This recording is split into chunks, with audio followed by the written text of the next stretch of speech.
लोहे की दुकान में अपने पिता के साथ काम कर रहे एक बालक ने अचानक ही अपने पिता से पूछा, पिताजी, इस दुनिया में मनुष्य की क्या कीमत होती है? पिताजी एक छोटे से बच्चे से ऐसा गंभीर सवाल सुनकर हैरान रह गए। फिर वे बोले, बेटे, एक मनुष्य की कीमत आंकना बहुत मुश्किल है, वो तो अनमोल है। बालक ने फिर पूछा, क्या सभी उतना ही कीमती और महत्वपूर्ण है? पिताजी बोले, हाँ बेटा। बालक कुछ समझा नहीं, उसने फिर सवाल किया, तो फिर इस दुनिया में कोई गरीब तो कोई अमीर क्यों है?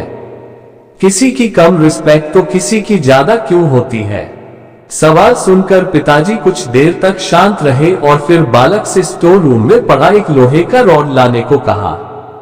रॉड लाते ही पिताजी ने पूछा, बेटा बताओ तो इसकी क्या कीमत होगी? बालक बोला, 200 रुपए। पिताजी बोले, अगर मैं इससे बहुत से छोटी छोटी कीलें बना दूं तो इसकी क्या कीमत हो जाएगी? बालक कुछ देर सोचकर बोला, तब तो ये और महंगा बिकेगा, लगभग 1000 रुपए का।